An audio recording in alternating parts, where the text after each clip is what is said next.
Thank you for taking your time, and I appreciate you and been very patiently waiting for this conversation and knowing your background and what you experienced and what you've seen and individuals you work with today. The Yeah. fact that you've been able to allocate some time to speak on our podcast channel, I am beyond grateful. So Mm. thank you so much. Before I dive into some of the questions, Mm. I would love for viewers to hear who's David Bishop is from David Bishop.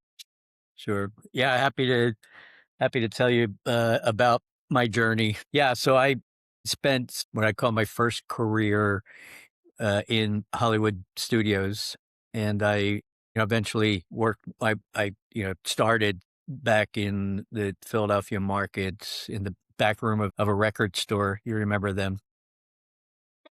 What is a record? Yeah, and then I wanted to actually be in the record industry, and then, as things started to change in the movie side, the whole home video or home entertainment business started to emerge, and because I think it was really the music industry was essentially selling packaged media or packaged entertainment. It would then a lot of the studios started to pull people out of that industry to run that, and I landed a job at MGM, and then eventually worked my way up to become president of their home entertainment division, which we built from like $100 million in revenue to $1 billion.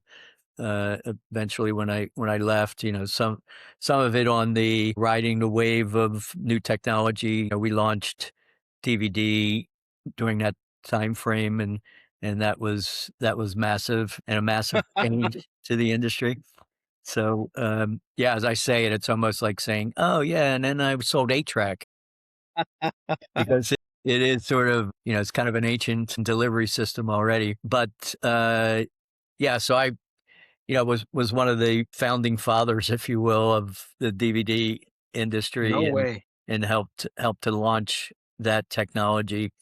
And through an acquisition from private equity, MGM was bought and their distribution rights went over to Sony Pictures. And I was invited to go to Sony Pictures and ran their, at its height was about $3 billion in revenue worldwide, and, with offices all over the globe. Then there used to be a lot of, DVDs and packaged media on the wall behind me. Now there are very few. And so that industry got disrupted in a meaningful way through, yeah, largely streaming became the way that people consumed content. And so what was growth plateau became, just closing down offices and unwinding the business. So eventually I was like, okay, I'll take you through the next wave of layoffs, but check please. And so moved on and essentially retired from the corporate world. But what I really found was, through most of those 30 years, superpower, if you will, was building highly engaged, high performing organizations. And so how can I do that and not have to go to a place, 5 days a week and put in 50 hours a week or 60 hours a week. And so I landed on leadership development, organizational development work, and I went and got my graduate certification from Columbia University, and ended up co-developing a program at a USC that helped executives develop emotional intelligence called Third Space Thinking. And we would invite executives on campus, like from companies like Alibaba and Facebook and Starbucks and United Airlines, and really help them get on a path to develop EQ, right? And have that as a component of their leadership styles as they, went back to the office. Yeah. So I also joined Harvard's Institute of Coaching, where I'm a fellow there and a strategic advisor and a thought leader in the area of developing CEO founders. And so my work now as an executive coach is really largely in two areas. One is the CEO founder bucket. I find it really exciting with people who are on this adventure, to create something from nothing. And there's an inflection point where they have to move from being, at the center of everything to more of a strategic leader and get out of the founder mentality of leadership and into a strategic leader. And so I help them and their teams get on that journey. And then the other bucket is the media industry because, I mean, your background, right? Your yeah, background. yeah, people like the fact that you know, I I know the environment that they're working in, and I know that the dynamics and the changes that are happening, and so they're attracted to that. Not that I'm a consultant per se, and still working on, excuse me, behavioral changes and different developing a different mindset for how you approach leadership and creating high performing teams. But somehow you find yourself in that industry, right? Yeah. Take me back when you were raising your hand at Sony Pictures, like, Yeah. okay, Yeah. I'm kind of, I'm ready to go back. I'm ready kind of say goodbye, right? Yeah. Yeah. Take me back there. Yeah. What was the moment or realization? I know you talked about you realized your strength is being able to add value to CEOs, whether it's a startup or Mm, somebody's existing company, but primarily with CEOs and owners, mm, that you had that strength that you may be able to help that audience. mm, Where you had that realization when you were raising your hand, mhm. or you decided to say, okay, I'm out. Now what? And that's when that realization kind of Yeah. Yeah, occurred. there was a bit so I guess your question is when did I realize that leaning into the CEO founder world was right for Yeah, me, right? Yeah, yeah. so it as we were going through this disruption, I was kind of preaching to my team that we need to be in a mode where we're reacting to the market, right?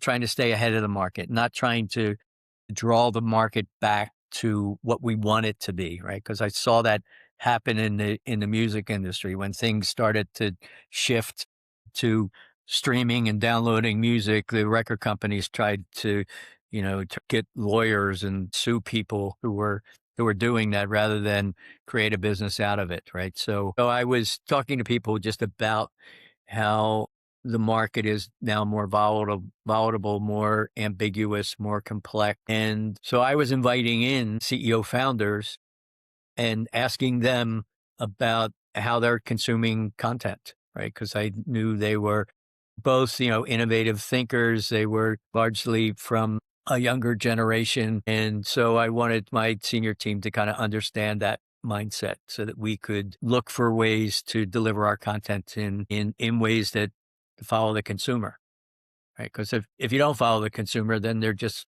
going to steal the content. Absolutely. Always. So when I ended up, in an office of an incubator surrounded by all these kind of young CEO founders and it just was so refreshing to be around that type of energy and innovation. In what way? In what way was it What refreshing? you felt refreshing? Yeah. Yeah, I guess, because there was a lot of, for lack of a better word, possibility thinking. So you saying that those young entrepreneurs just were full of excitement to be open to changes, to be open to doing something bigger instead of set on their own way, right? Yeah, They were open yeah, to, yeah, change. I guess yeah. that's, They were the disruptors, right? yeah, that's right. That's right. And so I found that really exciting and refreshing. And maybe it's because of the arc of my career, where in many ways in the home entertainment industry, we were disrupting the industry Sure. from within. Sure. Because there was a lot of infighting with the theatrical people who were concerned that the home entertainment industry was going to erode their business and so and then we got disrupted. So maybe that that energy that happened maybe at the beginning and even in the middle part of my career, I saw people who were just finding a problem and solving it in a unique in a Yeah, yeah. I want to ask you now, since you went from being an employee, yes, you were a CEO. It is some type of level of quote unquote ownership mentality, right? yeah, But you left a large organization as a CEO and became a founder of yeah, your own yeah, practice. yeah, Now, that's true. what was the hardest internal shift you had to make? Yeah. Not operationally, but personally. Yeah, yeah. Personally, I found that there was a change in that now I was selling myself, right? So before I was selling James Bond, I was selling Spider-Man, right? Um, in reality, it's the only place you can buy Spider-Man is through Sony Pictures. No, I did not know that. Of course, you had to have a high level of customer service because there were also hundreds and hundreds of titles outside of Spider-Man that you were trying to get shelf space on. And we were, really hyper vigilant about having a high performance organization and, receiving awards from retailers like Target and Apple and Best Buy and others. So, but now I had to sell me, right? Because you went from, yeah, because you went from, I mean, how many people were you under your command as a CEO at Yeah, both probably companies? at its height around 3,000, I guess, worldwide. That's a lot of people to now Yeah, all of a sudden it's just you. yeah, yeah, exactly. So, yeah, so that was a transition, and yeah, and just kind of having to do a lot of tactical things that I didn't have to do before. I would. Yeah. And I'm sure realizing that that's when your recognition of your skills came in and your experience. Did you battle? Did you had any like self-doubt? Like, "Hey, can I really help? Can I?" Yeah, yeah, no, for sure. For sure. Wow. And there's, there was another shift in my approach. As a leader, I felt I was for the most part an active listener, right? I viewed myself as really someone who would harvest ideas from this staff as opposed to being someone who had to come up with all the new innovative ideas, whether it was. I mean, you had resources, right? You had all these individuals, talented people Yeah, working yeah, both yeah. companies. Exactly, exactly. But, ultimately, I made the decision, and there's a certain part where of course you have to be directive and say this is what we're doing, and in coaching, it's not about that, right? And so it's more about asking powerful questions, getting the client, in this case the CEO founder, to really be, reflective, come up with their own insights, their own action steps, right? So that they can get on the path to change the behaviors that they need to change. Yeah. And sometimes it also means leaning into the strengths more that they have. So it's really tricky not to come out and say, well, look, you just need to do this, right? Because the research would tell you that if you tell somebody to do something, they're way less apt to act on it than if they discover it themselves, right? Yeah. So that's. And that's, yeah, go ahead. Yeah, so that's true with the individuals I work with. I also, work with teams and facilitate offsites and things like that. So you're really looking for people to come up with the next steps, to come up with the ways that they can measure their performance, right? Because as a coach, you're not with them a day to day in the office, or wherever they're doing the work from. So you need to be able to help them construct the mileposts, if you will, to let them know that they're arriving at their destination. You often talk about helping CEOs from the dance move from the dance floor to the balcony. Yeah. right? Sure. What usually forces that moment to happen? Growth, pain, something breaking? Yeah, there's a lot of pain in the CEO founder world around scaling, right? On a personal level. And when you think about the journey that they're on, they generally have an idea, they're able to evangelize that idea, they're able to raise funds. They put together a small group of individuals that they know, like, and maybe complement each other in terms of skill sets and experience and whatever. But they're at the center of everything. So every decision kind of comes to them.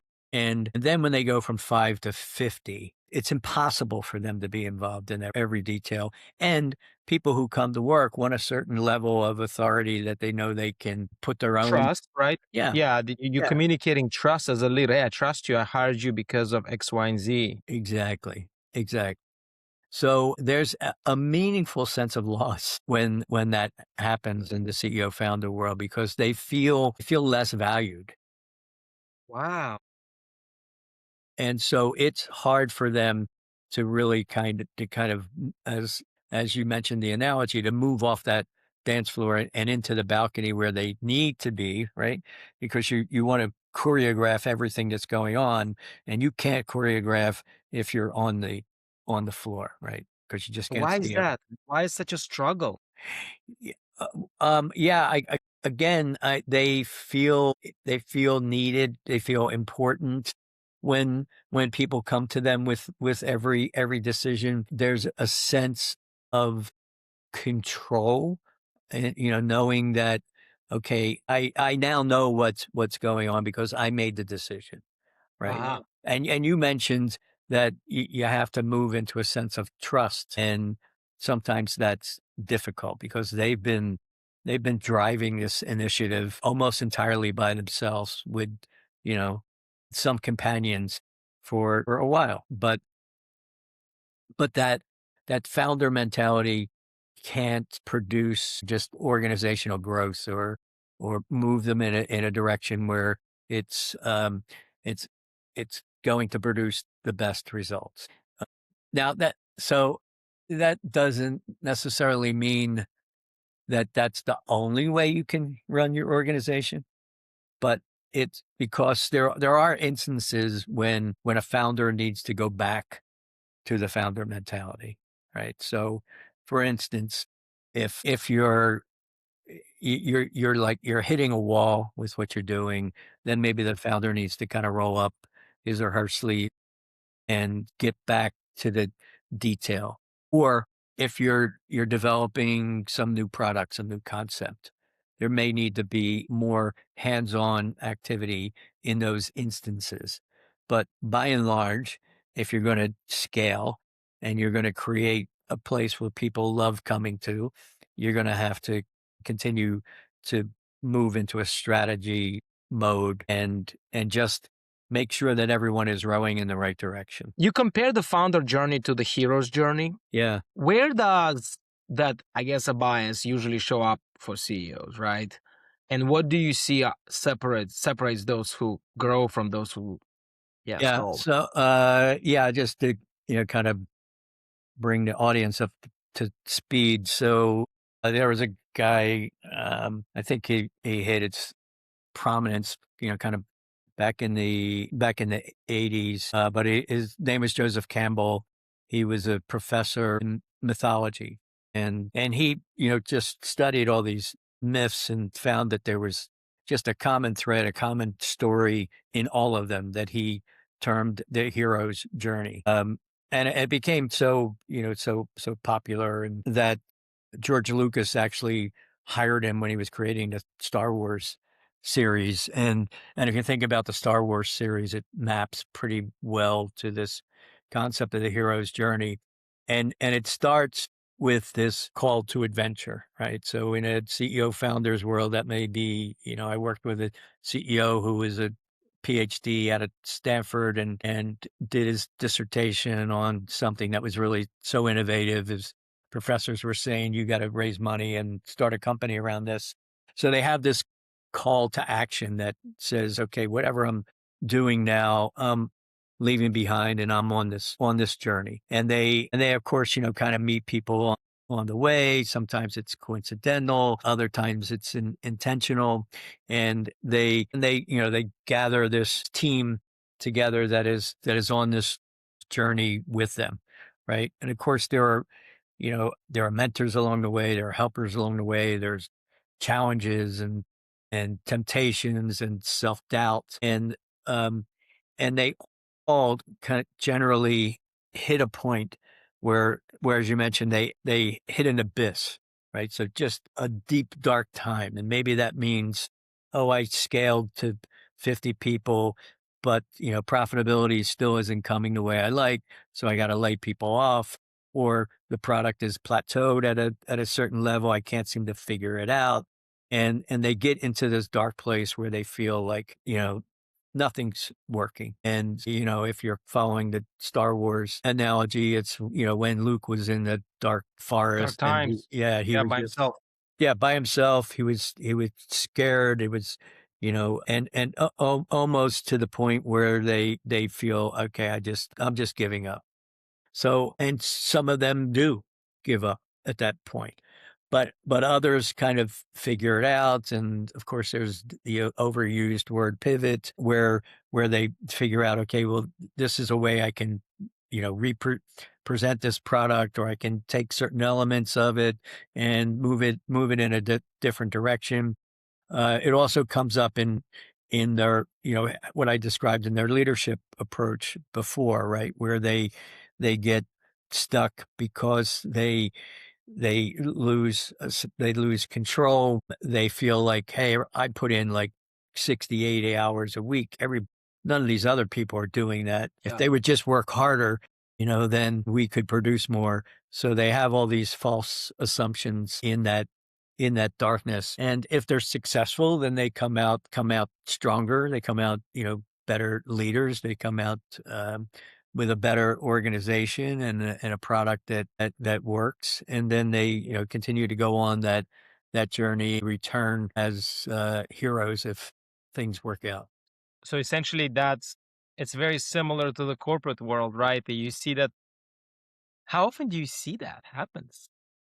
When the CEO founder world, Yeah, almost when all the they time, all you're talking almost. about, if I say a percentage, 80%. Yeah, I would say 80%. Yeah. I mean, You're kidding. there are certainly, exceptions where everything is just smooth and clicks along, or you get, I've had a CEO founder that came from a, uh, a larger organization and actually kind of figured out how to scale and how to run things because they got those chops, in a company like Google. And so they came out sort of more mature, at least in that area, and were able to kind of flex their approach.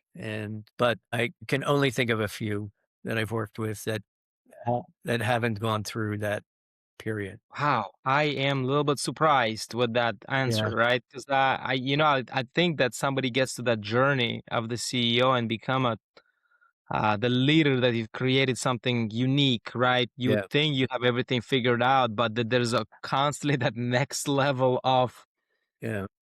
productivity and efficiency. You got to learn how to take yourself, like John Maxwell calls it, right, to that level 5 of leadership. Yeah. Yeah. Yeah. Yeah. Wow. Let's talk about kind of pivot about AI. As I mentioned a little bit earlier in my conversation, you've started using AI in your own work. Hmm. Summarizing insights, preparing questions, shaping up proposals, right? Where do you see AI genuinely helping leaders think better, not just move faster? Yeah. Yeah, I was actually, I mean, it may be, I was just talking about this with my coach recently, and we were both kind of pondering how AI could be used in a coaching scenario, right? So, um, I think, on the horizon, there's actually, potential application that you use AI the same way that you currently use a coach, right? To kind of help you gain perspective and maybe think about how to make behavioral changes. I think in the early stages, there may be some kind of complementary work that could be done with AI and a live coach. But as that tool becomes just smarter and more nuanced going forward, it it probably eliminate. I mean, yeah, yeah. I mean, Yeah, and you said something about you having your own coach. I have a follow-up question on AI, by the way. I don't want to forget about it. Even at the journey you're at right now, you yeah, still have a personal coach. yeah, yeah. How are you leveraging him, if you don't mind me asking? You don't need to give the names and details. What is that value he brings to you at this stage Yeah. in your life?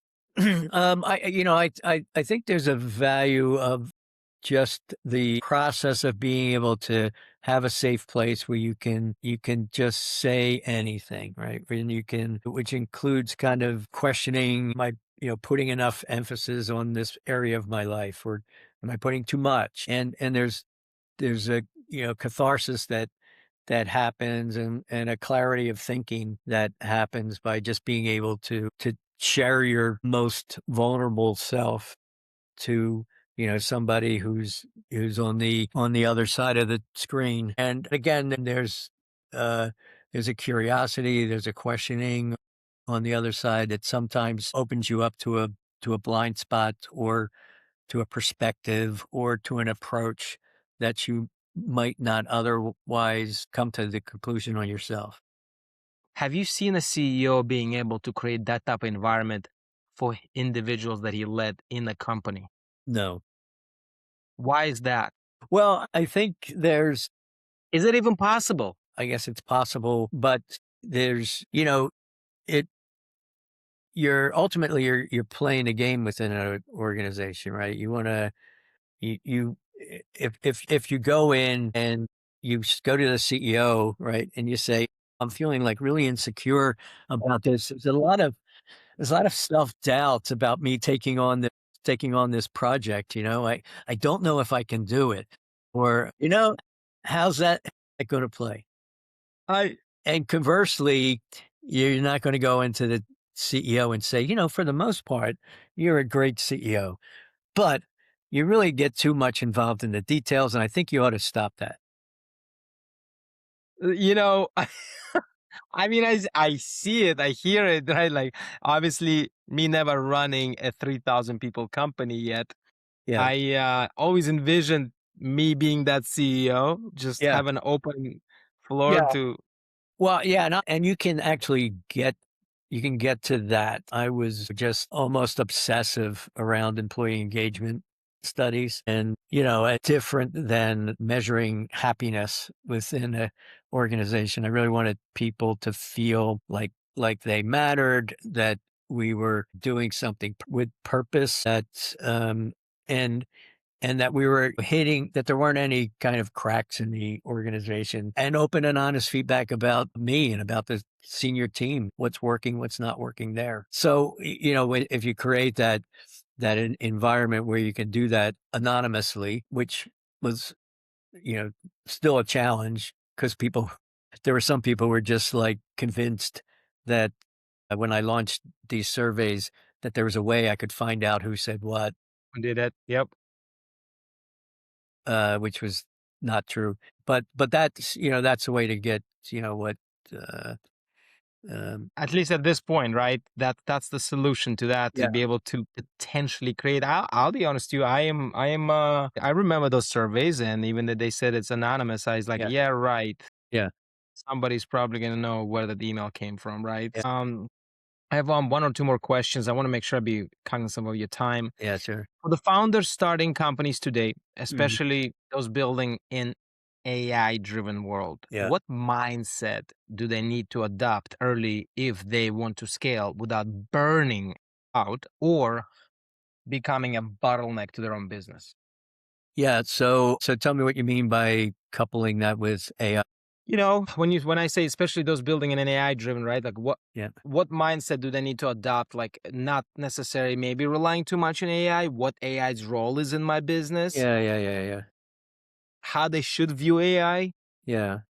Yeah, I do, I do think that's a delicate dance, right? Because, I Especially if believe, they want to scale themselves, you know what I mean? yeah, yeah, but, AI has just a tremendous potential of, it currently taking some of the rudimentary tasks away from the employees and allow them to, kind of play in the area of strategic thinking and innovation and that type of thing, right? And so I think you need to lean in to that fact, right? And test the boundaries of what AI can do and where it can help you and where it and also understand where it's just not capable or not capable yet to do the things that you're asking. Because there still is a lot of flaws in that system. I I run I run the board for the food bank of Santa Barbara County. On that board, we have a lawyer who's pretty successful, who tells me how lawyers will actually go into court with these, citing these cases that they got from AI that just don't exist. There's some human will then track back the proposal or what they're presenting in court and find out that it was just completely made up. Oh my gosh. Yeah. So there's still holes in the technology Wow. that I'm sure will be corrected over time. So you do have to have, you have to be cautious about what gets You're produced. trusting the Yeah, machine, right? I'm exactly. sure they can be leveraged properly as long as you as a leader know how to Yeah, convey that. exactly. No, I think there's just massive potential there and it's already improving our life in marginal ways. My last question, and we certainly can wrap this amazing call up. If a CEO or the owner is listening to this call, Yeah. watching this podcast, and they feel like they're stuck, Yeah. they're stuck on a dance floor, right? What Mm. is the first small step they can take at this present moment or this month? Right. Yeah. So one of those steps could be to email me. Absolutely. Where can they Yeah. find you? So David's at the davidbishopgroup.com. But I would say that the first step would be looking at getting some feedback from within the organization. So that could be simply sitting with your senior team and saying, "Hey guys, what's working, what's not working," right? And get some feedback that way. A better way would be to do a full on, employment engagement study to really look for blind spots, right? Look for things that are not obvious to you and then start to look within to say, okay, what can I change to be a better leader to help this organization flourish? So creating an environment where radical candor flourishes, I think is an important Yeah. first step. And I'm sure relying on your own thinking is so dangerous because you probably got in there with the own thinking. You got to get out with a different Yeah. thinking. Yeah, exactly. Well said. Yeah. Yeah. Thank you so much, David. This has been an absolutely tremendous session. I am so excited to share this with the viewers. And obviously, I'm going to make sure they have access to you, your website. And Yeah. I'm just really excited to see what can come out of it. Thank you Yeah, so much. great. Yeah. Thank you for inviting me. All right. Take care.